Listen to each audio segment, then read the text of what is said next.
তো আপনি যখন ইউজার থেকে কোনো ডাটা ইনপুট নিচ্ছেন, তো আপনার অনেক সময় দরকার হতে পারে যে এটাকে বিভিন্ন ফরম্যাটে নেওয়া। হ্যাঁ, যেমন সাপোজ ইউজার লোয়ার কেস দিচ্ছে, আপনার সবগুলো আপার কেস দরকার, অথবা দেখা গেল যে প্রথম যে ওয়ার্ডটি অথবা প্রত্যেকটা ওয়ার্ডের প্রথম যে ক্যারেক্টারটা আছে এটাকে আপনি আপার কেস করে নিয়ে আপনি ডাটাবেজে সেভ করতে চাচ্ছেন। তো বিভিন্ন ফরম্যাট আপনি তৈরি করতে চাচ্ছেন।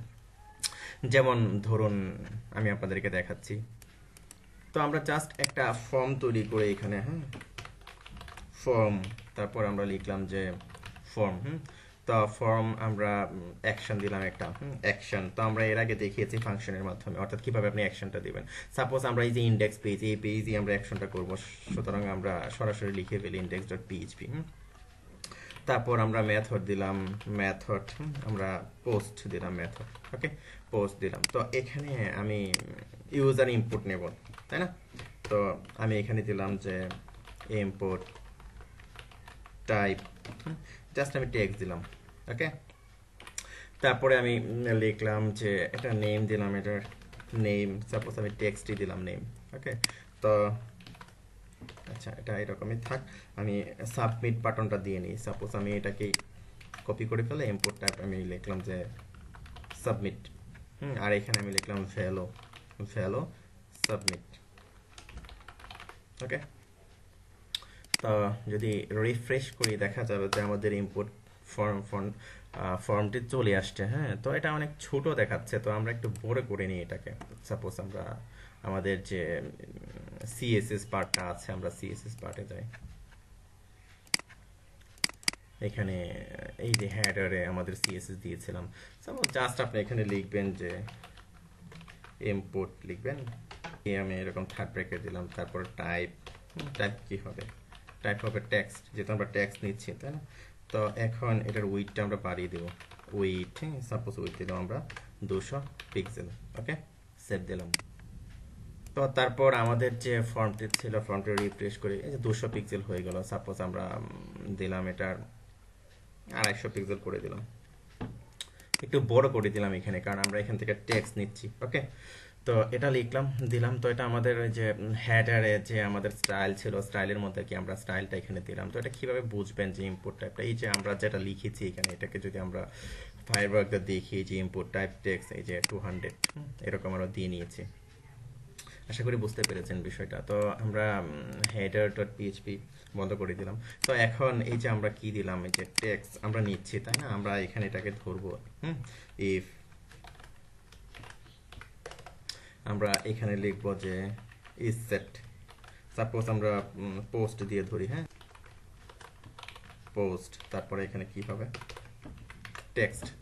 ইফ ইজ সেট পোস্ট ফরম্যাটে আমরা সুপার গ্লোবাল ভেরিয়েবল এটাকে ধরলাম। যদি টেক্সট হয় তাহলে আমরা কি করব, এই যে টেক্সটটাকে আমরা ধরবো, অর্থাৎ এই যে এটাকে, হ্যাঁ, সাপোজ আমরা এখানে আমরা একটা ভেরিয়েবল নিলাম টিএক্সটি ইকুয়াল টু দিয়ে আমরা এটা দিয়ে দিলাম, এটাকে ধরলাম। ওকে, তো সাপোজ আমরা ধরে এখানে ইকো করলাম, ইকো, সেভ দিলাম। অর্থাৎ এই যে আমরা যে সাবমিটটা দিচ্ছি ফর্মে, সাবমিটটা আমরা টেক্সট নেমে দিচ্ছি, তাই না? এই টেক্সটটাকে আমরা কি পোস্ট সুপার গ্লোবাল ভেরিয়েবল দিয়ে ধরলাম, ধরে কি করলাম আমরা এখানে কি প্রিন্ট করলাম। এটা আমরা ডাটাবেসে পাঠাবো যখন আমরা ডাটাবেস নিয়ে কাজ করব। তো আমরা এখন রিফ্রেশ দিলাম, রিফ্রেশ। তো এখানে লিখলাম যে ওই are learning PHP. Okay, submit করলাম। তো সাবমিট করার পর এখানে দেখাচ্ছে যে উই আর লার্নিং পিএইচপি, অর্থাৎ আপনি যেটা ইনপুট দিচ্ছেন এখানে কি এটা দেখাচ্ছে। ওকে, তো এখন আপনি চাচ্ছেন যে সবগুলো লেখাকে আপনি আপার কেসে চেঞ্জ করে ফেলবেন, পরিবর্তন করে ফেলবেন। কি করবেন আপনি, জাস্ট এই যে আপনি ইকো করছেন এখানে, তাই না? তো এখানে আপনি লিখবেন যে এসটিআর টু আপার, হ্যাঁ, এসটিআর, তারপরে লিখবেন টু, তারপরে আপার, এই ফাংশনটা আপনি ধরিয়ে দিবেন। দিয়ে আপনি কি করলেন, এখানে একটা ব্র্যাকেটের মধ্যে আপনি এটা দিয়ে দিলেন। তো সেভ দিলাম। তো সেভ দেওয়ার পর আমরা এটাকে রিফ্রেশ করলাম। রিফ্রেশ করার পর আমরা আবার লিখলাম যে উই আর সাপোজ যে এটা লিখে ফেললাম। তো এখানে জাস্ট আমি একটা ক্যাপিটাল ফর্ম দিয়েছি। তো আমি এখানে আমরা কি করছি, আমরা সবগুলো কি আমরা ক্যাপিটাল করে ফেলছি, হ্যাঁ, এসটিআর টু আপার এই ফাংশনের মাধ্যমে আমরা যে ইনপুটটা দিচ্ছি। তো ওকে, ফাইন। তো এখন যদি আমি সাবমিট দিই দেখবেন যে এখানে দেখাচ্ছে উই আর লার্নিং এইচপি। তো একটা কাজ করি, এখানে এই যে দেখুন এটা এখানে কিন্তু থাকছে না, এখানে যেটা দিচ্ছে আমরা এখানে এটাকে রেখে দিই, হ্যাঁ। তো এখানে আপনি লিখবেন যে value equal to PHP PHP, হ্যাঁ, পিএইচপি ইকো, কোনটাকে ইকো করছেন? তো ইকো করছেন, যেটাকে ইকো করছেন আপনি যে টিএক্সটি, এটাকে ইকো করছেন, এটাকে ইকো করছি। সেভ দিলাম, সেভ, রিফ্রেশ দিলাম, আনডিফাইন্ড টিএক্সটি ভেরিয়েবল। তো এখানে খেয়াল করে দেখুন যে আনডিফাইন্ড ভেরিয়েবলটি পাচ্ছে না। হ্যাঁ, তো এখন জাস্ট সিম্পল আমরা এটাকে সলভ করে নিই। আমরা এই যে আমাদের যে ভেরিয়েবলটা ছিল, এই ভেরিয়েবলটিকে আমরা গ্লোবাল ডিক্লেয়ার করে নিই। হ্যাঁ, গ্লোবাল ডিক্লেয়ার করে নিলাম। তো শুধু এখানে গ্লোবাল ডিক্লেয়ার করলে হবে না, আমরা এখানেও এটাকে গ্লোবাল ডিক্লেয়ার করে দেবো। ওকে, এখানে গ্লোবাল ডিক্লেয়ার করে দিয়ে এখানে আমি কি করলাম, এটাকে ইকো করলাম। Okay fine.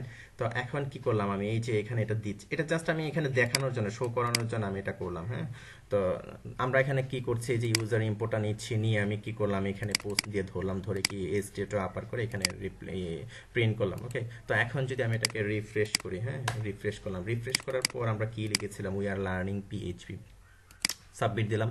তো দেখুন যে উই আর লার্নিং পিএইচপি আমরা যেটি লিখেছিলাম এটি কিন্তু এখানে আছে, কারণ কি আমি এখানে কিন্তু এটাকে ইকো করেছি, তাই না? তো তারপরে যে এখানে দেখুন যে এটা আমরা কি ফাংশন ব্যবহার করেছি, আমরা ব্যবহার করেছি যে str to আপার, তাই না? তো যার কারণে কি এটা পুরোটাকে কি আপার কেসে কনভার্ট করে ফেলেছে। তো এখন আমরা চাচ্ছি যে সবগুলো লোয়ার কেস করে ফেলবে। সাপোজ ধরুন আমরা str টু আপারের জায়গায় আমরা দিলাম লোয়ার, str টু লোয়ার, সব লোয়ার কেসে কনভার্ট করে ফেলবে।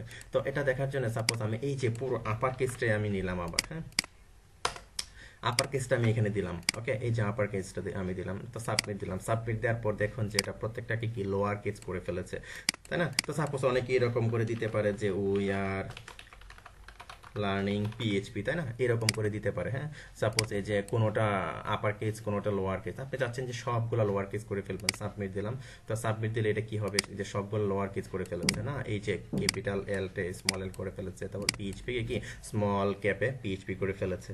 তো আশা করি বিষয়টা বুঝতে পেরেছেন। তো আপনি চাচ্ছেন এখন একেবারে প্রথম যে ওয়ার্ডটি, সাপোজ আমি এটা দিলাম, হ্যাঁ, এই যে এটা দিলাম, হ্যাঁ, তো এখন এটা প্রথম সেন্টেন্সের প্রথম যে ওয়ার্ডটি, ওয়ার্ডটির যে লেটার, প্রথম যে লেটার এটা শুধু ক্যাপিটাল হবে। তো তার জন্য আপনি যে ফাংশনটি ব্যবহার করবেন সেটা হলো আপনার ইউসি ফার্স্ট। যেমন ধরুন আমি এখানে লিখছি যে ইউসি ফার্স্ট, ইউসি ফার্স্ট, এই ফাংশনটা কি আমরা দিলাম। তো ইউসি ফার্স্টের কাজ হলো, যেমন আমি সবগুলো স্মল লেটারে, সাপোজ আমি এটাকে রিফ্রেশ করে নিই, সবগুলো আমি স্মল ক্যাপে দিলাম। এই যে উইও স্মল ক্যাপ, সব স্মল ক্যাপে দিলাম, সাবমিট দিলাম। সাবমিট দেওয়ার পর এই যে সেন্টেন্সের একেবারে প্রথম ওয়ার্ডের প্রথম যে লেটারটা আছে, ক্যারেক্টারটা আছে, এটা কি কি ইয়ে করে ফেললো, সে আপার কেসে কনভার্ট করে ফেললো। তো আপনি চাচ্ছেন যে যে প্রত্যেকটার, এই যে এটারও আপার কেস, একটা সেন্টেন্সের প্রত্যেকটা ওয়ার্ডের প্রথম যে লেটারটা আছে, ক্যারেক্টারটা আছে, এটা আপার কেস হবে। তো তার জন্য আপনি যে ফাংশনটি ব্যবহার করবেন সেটা হলো আপনার ইউসি ওয়ার্ডস। অর্থাৎ আমি এখানে লিখছি, দেখুন ইউসি ওয়ার্ডস। ওকে, ইউসি ওয়ার্ডস। তো কিভাবে করবে এটা, সাপোজ এই যে আমি এটাই যেটা আছে এটাই আমি কপি করলাম, আমি এটাকে দিলাম। যেমন ধরুন এখানে আছে কি স্মল লেটার সবগুলো আছে, আমি সাবমিট দিলাম। সাবমিট দেওয়ার পর দেখুন যে এখানে আমরা যা দিয়েছিলাম উই আর লার্নিং পিএইচপি, তাই না? তো এখানে দেখেন প্রত্যেকটা ওয়ার্ডের প্রথম যে ক্যারেক্টারটা আছে এটা কি কি করলো, সে আপার কেসে কনভার্ট করে ফেললো। তো এইভাবে আপনারা ইউজার ইনপুট নিয়ে কাজ করতে পারবেন। ইউজারের বিভিন্ন ইনপুট দেবে, আপনি এটাকে বিভিন্ন ফরম্যাটে আপনি এটাকে শো করতে পারবেন। তো আশা করি বুঝতে পেরেছেন যে আমরা যে ফাংশনগুলো এখানে ইউজ করেছি, যেমন আপনার str to upper মানে স্ট্রিং টু আপার, তারপরে স্ট্রিং টু লোয়ার, ইউসি ফার্স্ট, ইউসি ওয়ার্ডস। তো এই ফাংশনগুলো আপনি ভিডিওটি পজ দিয়ে দিয়ে দেখবেন, সামনে পিছনে টেনে দেখবেন যে আমি ফর্মটা কিভাবে তৈরি করেছি। তারপর দেখা গেল যে এখানে একটা এরর দেখিয়েছিল, এররটাকে আমি কিভাবে সলভ করলাম। তো ওকে ফাইন, আজকে এ পর্যন্তই।